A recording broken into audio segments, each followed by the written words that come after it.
What in the next 2 years do you intend to do differently? Nothing. Support for Democrats among Latinos is down nearly 10%. The U.S., and with the tools you have, investigate his joint acquisition of Twitter. We have some really interesting midterm polls. Donald Trump has taken a kicking from the right side of the aisle. Is the Biden administration going to investigate Elon Musk? Also, climate change factors into today's Daily Caller Live. My name is Jobob. Thanks so much for tuning in. Daily Caller Live starts right now. 3, 2, 1. Here we go! That might be the only brown guy on earth named Jobob. That is actually their name, Jobob. Live from the dingy bunker, completely cut off from the outside world, except for you fine folks. My name is Jobob. This is Daily Caller Live. Thanks so much for tuning in on today. It is November 10th, the year of our Lord 2022. Joe Biden talks 2024 elections. We'll talk about that in just a quick second. But first, we need to address some of the misleading polls or misleading statements or just polling in the midterms. The exit polls were fascinating. And we have to talk about that as in terms of like moving the needle to the more freedom-oriented side. There's a lot of stuff that I think a lot of conservatives are getting wrong here. Not necessarily wrong because the facts are correct, but they're not being put in the context of the broader picture. I wanted to play this clip first. This is great news for Republicans, conservatives, freedom lovers, whatever you want to call them, especially in the state of Florida. Ron DeSantis kicked butt in Florida. Florida's apparently now a deep red state. We'll talk about the Trump dynamic in a little bit. There's a lot of stuff going on there that I think you should know about, especially anecdotally coming from this comment section and pretty much everywhere that I've seen. We'll talk about that in just a second. I want to get to this first. This is fascinating.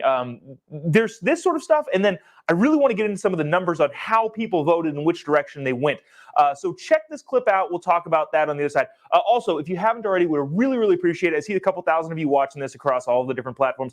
Click the little like button down here or the angry button or the laughing button, whatever button you feel is appropriate. And the little share button. And also let us know in the comment section what you think throughout the show. Let me see. Yeah, wow. Some of these comments are already fire. All right. Check this out. We will continue on the other side.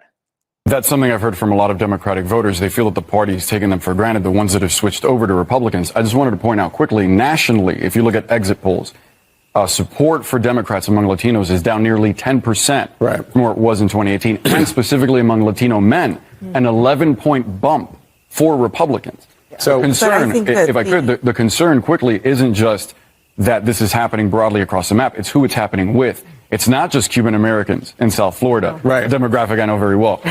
It's with Puerto Ricans, it's with Colombians, it's with Central Americans. And it's not just for candidates like Ron DeSantis. It's for a slew of different Republicans.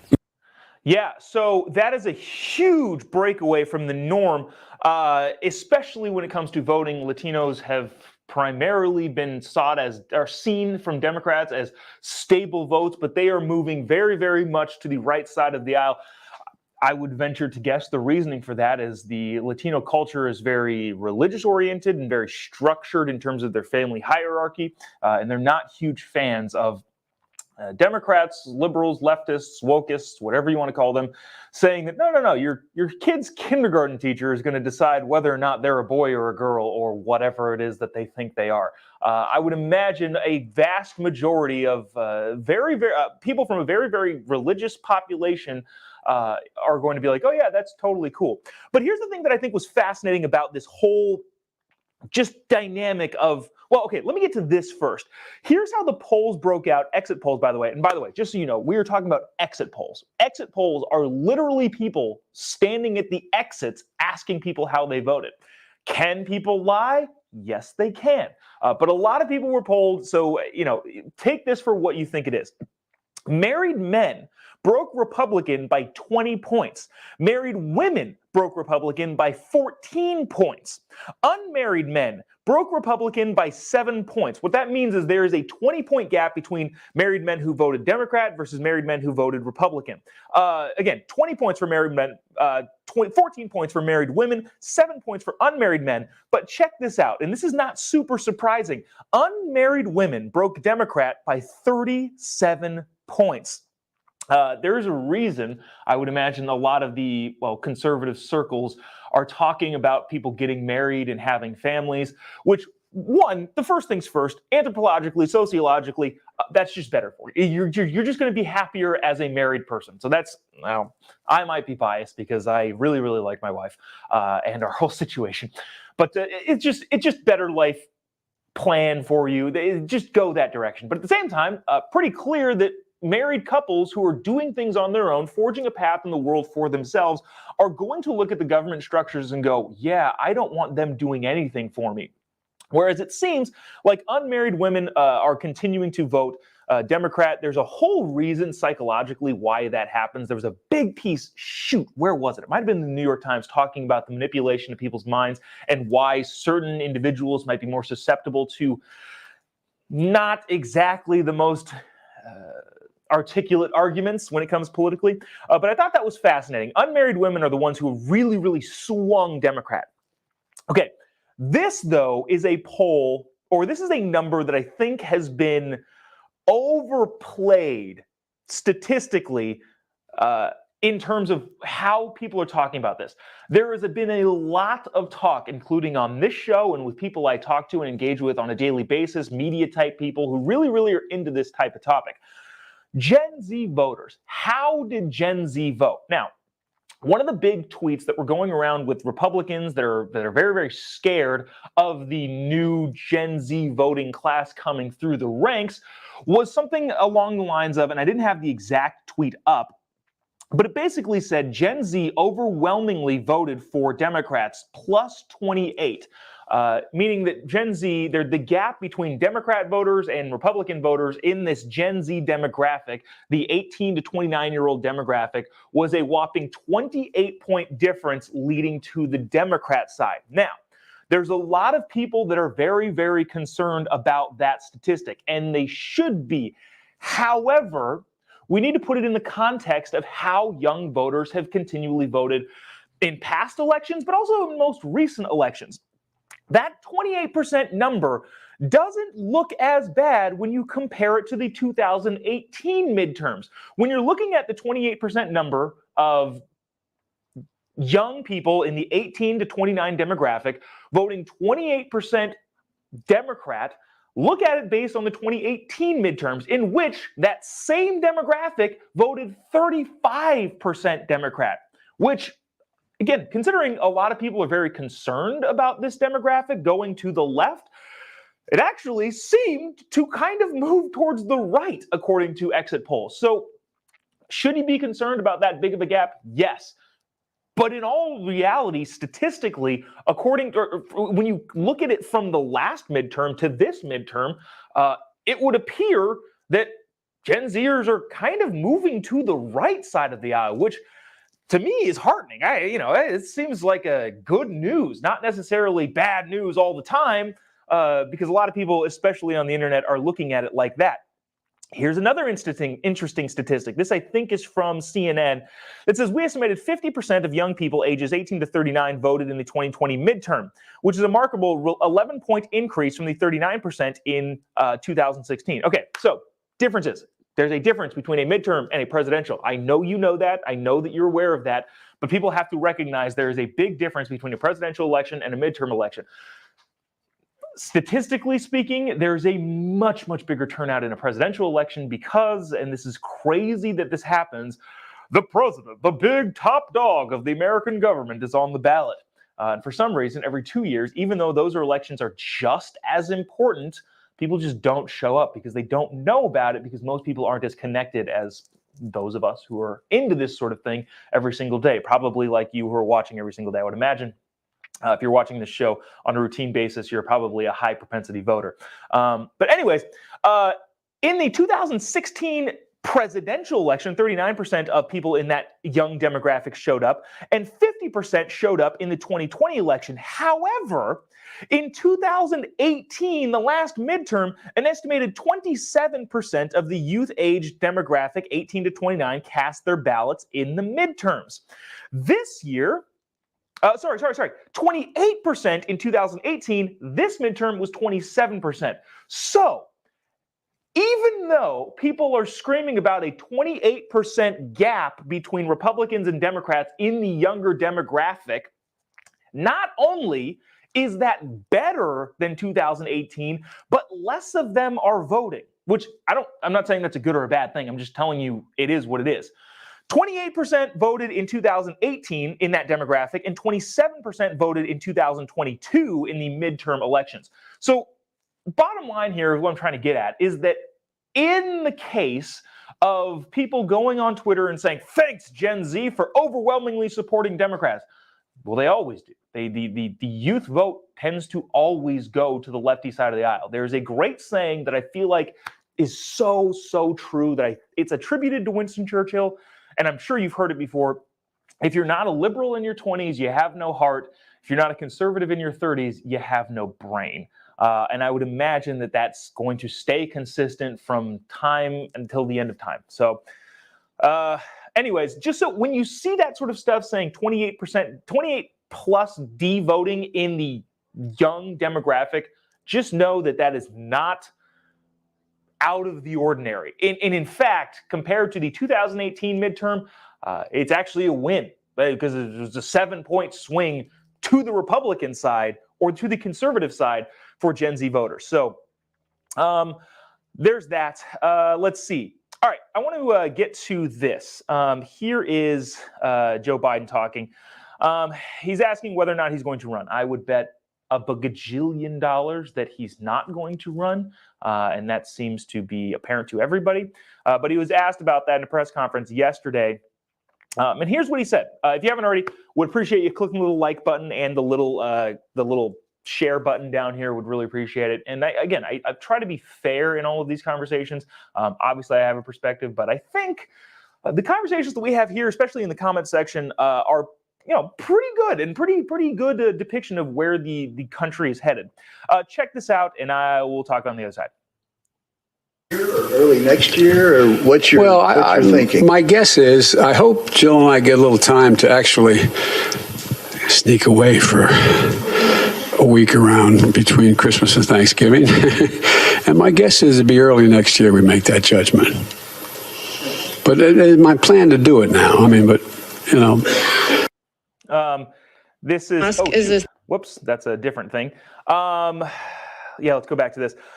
So Joe Biden saying, yeah, early next year is when he's going to announce. Now, this I thought was fascinating. This, we won't spend a ton of time on this, but this is an interesting developing story that will continue to go on. Sorry, I was reading comments here, and geez, you know what? The anecdotal comment section in here, based from here to yesterday, is fascinating.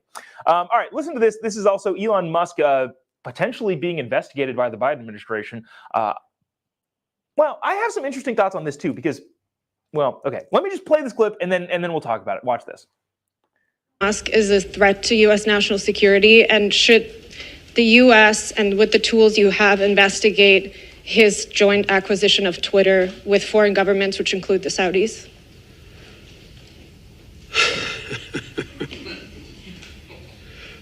I think that Elon Musk's cooperation and/or technical relationships with other countries is worthy of being looked at.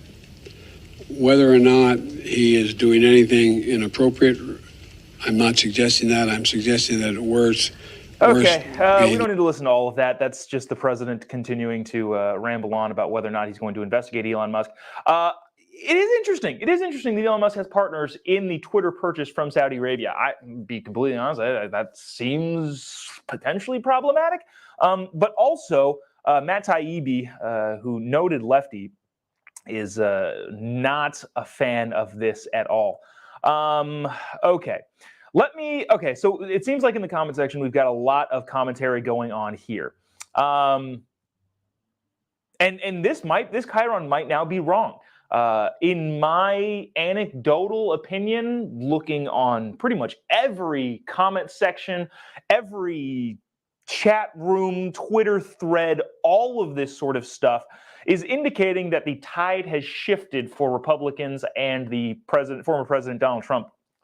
Yesterday, so just to recap very, very quickly, in the midterms, sorry, was that Tuesday? The midterms Tuesday, the president did not fare well in all of his big supporters. There's quite a few Congress people that are still kind of up in the air. The Senate race is going to a runoff. Dr. Oz lost in Pennsylvania. President did not have a good day, I think objectively, by everyone's standards. He said that he had a great day, but, he's always going to say that sort of thing. Okay, so let me get to this. So all right, I'm going to show you a graphic, and look, I know that this might upset some of you watching this show. Yesterday, in the comment section, it was littered. Every talk show that I was talking to, their viewers were all saying the same sorts of things. Twitter polls were saying the same sorts of things that essentially this. Donald Trump, thank you for the policy and the judges and sticking a thumb in the eye of the lefty corporate media. And also, it's time to move on. That was just what people were saying yesterday in the comment section here, anecdotally, on the internet, through pretty much everywhere. That's what people were saying. Now, whether you agree with that sentiment is neither here nor there. What I'm saying is that that's what is happening. And I'm going to show you this graphic. This is the cover of the New York Post, not a liberal news outlet. Remember, the New York Post was suspended on Twitter for 2 weeks for breaking the Hunter Biden laptop story. All I'm trying to say is that the New York Post definitely has a perspective, and it definitely leans right, and has definitely been very, very vocally in support of former President Donald Trump in a lot of ways. This is their headline, or this is what they put on their post today. Trumpty Dumpty says, shoot, you know what? I actually didn't verify that this is today. Joe Scarborough shared it and said it was today, but I'm pretty sure that this, let me see if I can find the date here. November 20, yeah. Don, who couldn't build a wall, had a great fall. Can all the GOP's men put the party back together again? I don't know. I'm not telling you that this is my sentiment. I'm just telling you that this is the sentiment in the New York Post. Let me get to some of these comments here. Let's see. A lot of people. Wow, a lot of people in the Trump circle saying Trump DeSantis. Let me get to the comments that I start here. Scott says go Trump. Christine says Trump not in trouble Trump for 2024, DeSantis 2028. Christine, thanks for commenting. We did talk about the reasons why that's not possible or a good idea yesterday. If you'd like to go check that out.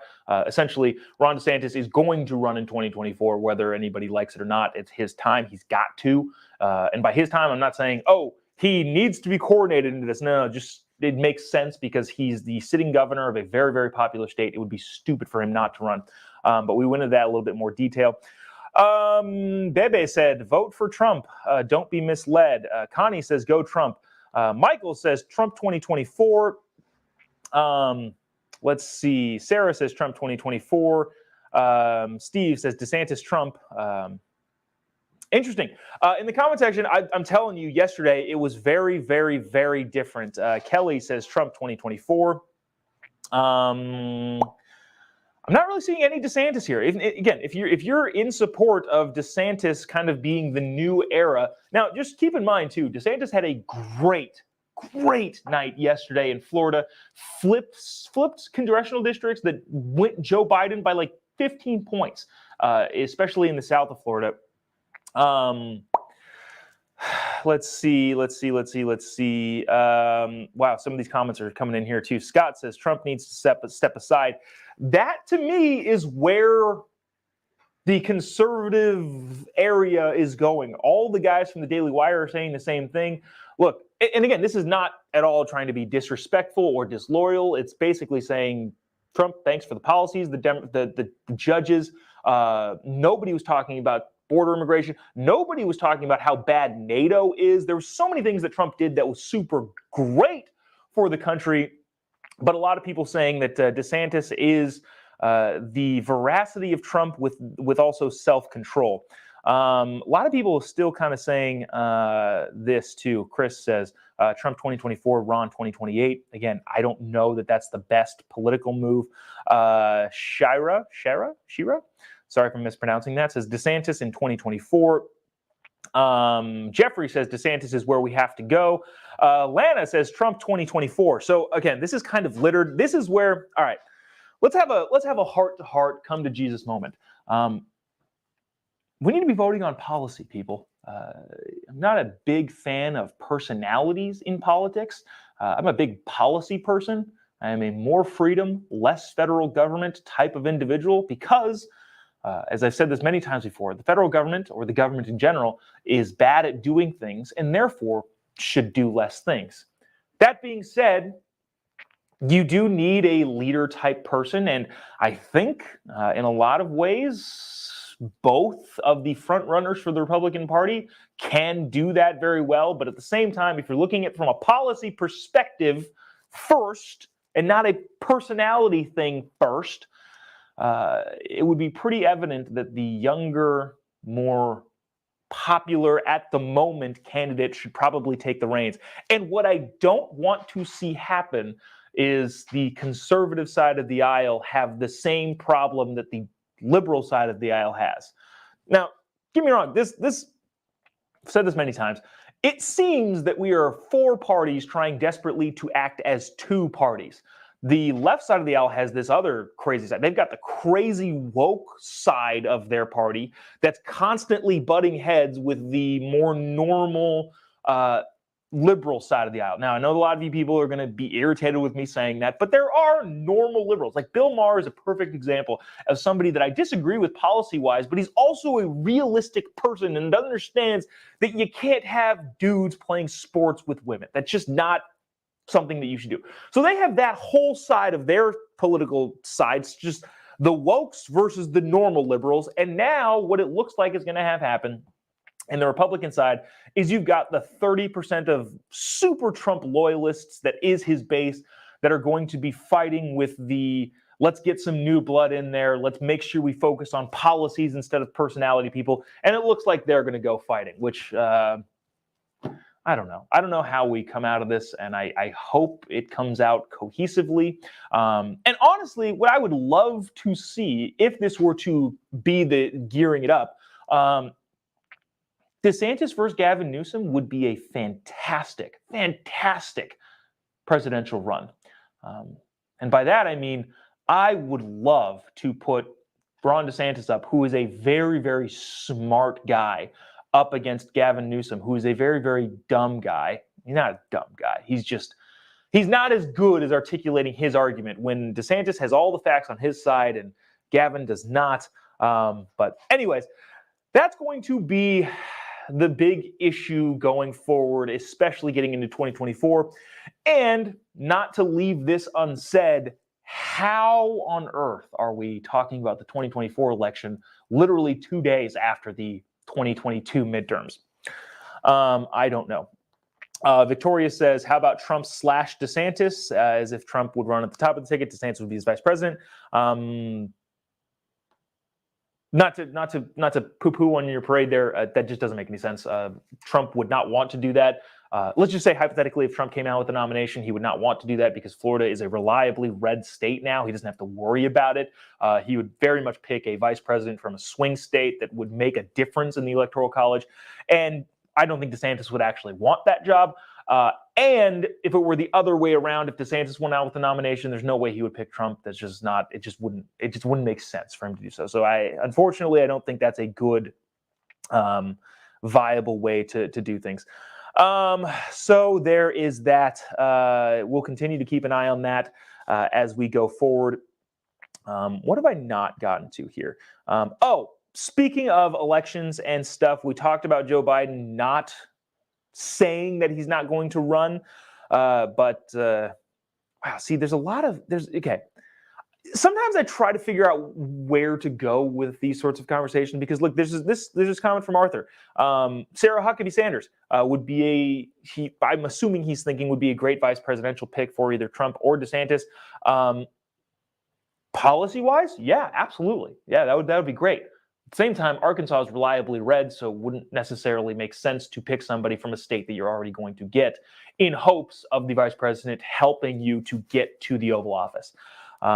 So there is that. I wanted to get to this. I thought this was fascinating. A reporter asked Joe Biden. Now, okay, we talked about all of the problems ensuing on the conservative side of the aisle.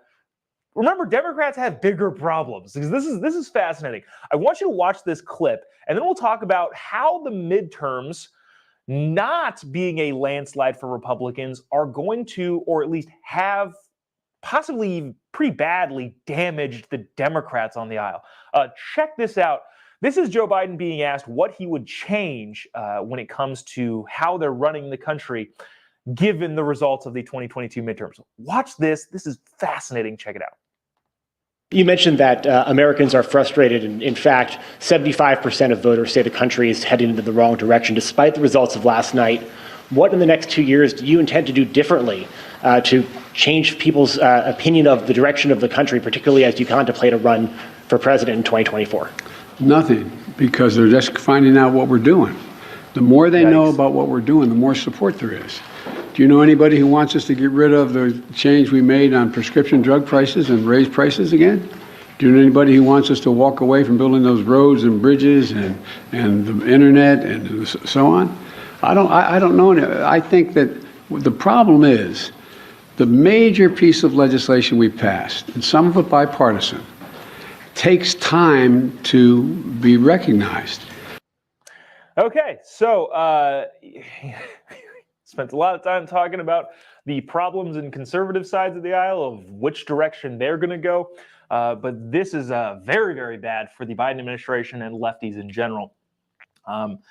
In some ways, the red wave not happening weakened the argument for lefties to get Biden out of the way. In a lot of ways, I think a lot of people were thinking, well, okay, after Democrats lose pretty much everything and by a lot, which is not the case.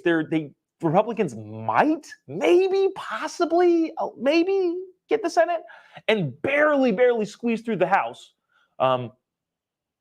Anyways, that's how it ended up working out. But Democrats, I guess, in the DNC, the kind of the movers and shakers, were kind of thinking, all right, we're going to get just slammed in the midterms, and we're going to use that as an excuse to tell Biden he needs to go bye-bye. That didn't happen. And so Democrats are now put in the situation of Joe Biden saying, well, yeah, this worked out great. Look at how good I am. I'm going to run in 2024, which most Democrats, I guarantee you, are going, no, for the love of God, don't. Because Joe Biden will lose to anybody running in the Republican side of the aisle. It doesn't matter who runs. She could be, my cat could run as the Republican nominee for president and beat Joe Biden, probably. So in a lot of ways, this is very, very bad news for Democrats, especially, too, because they can't, if they lost the House, they can't get through all the crazy legislation that they would have liked to, which is, a good stopgap. I hope they don't have control of the Senate just for the purpose of appointing judges. But, I don't know. It's going to be interesting, especially the Democrat side. Now, the difference between the Democrats and the Republicans is that regardless of whether or not Trump decides to run or doesn't decide to run, which, by the way, he's pushed his announcement. I don't think he's officially done this, but he's been told by a lot of his people in his circle to push his announcement that he was going to make on November 15th, which he didn't say what that was, but I think we can all assume that he was going to run for president after that December 6th Georgia runoff. Again, we'll see if the calculation in his head changes. Who knows? It's all a wild card. I'm not going to pretend to know the difference. But the bottom line here is there's no heir apparent on the Democrat side. At least on the Republican side, you've got a pretty solid, hey, Ron DeSantis is going to be a great shoo-in if Trump decides not to run or whatever happens there. On the Democrat side, if Joe Biden bows out, it is going to be a bloodbath, fight to the death, not an actual bloodbath, but that would be an interesting way to nominate candidates if they put them in a gladiator arena and had them fight. All right, this is getting off the rails. Bottom line here is Democrats have a huge problem as well, considering Joe Biden is not in a position where he's severely damaged, as a lot of people thought he might be. Do I want to get to the climate change thing? I don't. Joe Biden is going to the UN Climate Change Summit in Egypt, I believe, it's today, but it's technically tomorrow. It's there Friday. So on Friday, he's supposed to go to Egypt and tout some new climate stuff, which we will get into tomorrow. Maybe we'll have some clips of him talking from that. Joe Biden's riding in saying, look at all of the climate things we've done, while the rest of the world is saying, no, U.S., you're bad. And I think we can go into a long list of reasons why, I don't know, we should tell the rest of the world to pound sand. But we'll get into more of that tomorrow, because maybe we'll have some clips of Joe Biden speaking there in Egypt. But that will do it for us today. I think there's a lot of stuff, a lot of fascinating stuff going on with this polling stuff. My goal here, I guess, is to try and seek to understand, especially, given the fact that a lot of people are kind of new to this whole political thing, which is great. Welcome. We love having you. But also, there's some intricacies that I think need to be explained and expanded on, just to, I don't know, further the idea of people voting intelligently. Whether or not you agree, just know what's going on. Let's see. Anything, yeah. If you want to follow me on the internet, Jobob. If you haven't already, give me a follow on any of your social media platforms. Just type in Jobob, Jobob, which I feel like I haven't said this in a while, is legally on my birth certificate. One grandpa was Joe, the other one was Bob, and my parents YOLO'd and smashed those two names together, and so that's how you've got a brown guy with a hillbilly Alabama backwoods name. But you can type it in, just Jobob on pretty much any social media platform: Twitter, Getter, Instagram, YouTube, Facebook, True Social, which I haven't opened True Social in like a month, if I'm being honest with you. Yeah, we also stream the Jobob Unlimited podcast. We've got a lot of great guests that are kind of like coming up. We're kind of like slowly ramping that thing into existence. Not doing it every day, but that streams on Facebook and on YouTube. So if you're watching on either of those platforms, you can go find me, Jobob, on Facebook and YouTube, and you can find us there.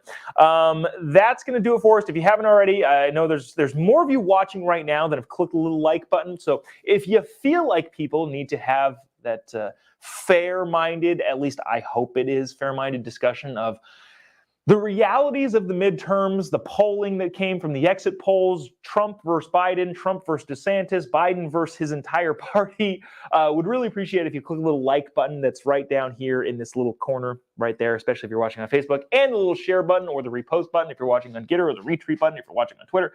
We really appreciate you doing that. It really helps us continue to keep this thing rolling each and every morning on Daily Caller Live. That's going to do it for us today. Any announcements? I'll be in Kentucky Wednesday and Thursday of next week doing some stand-up gigs. There are still tickets for those. I don't know. I'll bring a link on tomorrow of how you can get tickets to those. If you're in the, let's see, I'm at Morehead State on Wednesday, and then Western Kentucky University on Thursday. If you're anywhere near those universities, would love to see you in Kentucky. We've got more stand-up shows coming that I'll announce when, I don't know, they're closer. But yeah, if you're in any of those two areas, would love to say hi and I don't know, share some laughs. That's going to do it for us today. We appreciate you sticking around, tuning in. See you tomorrow, same time, same place. God bless America.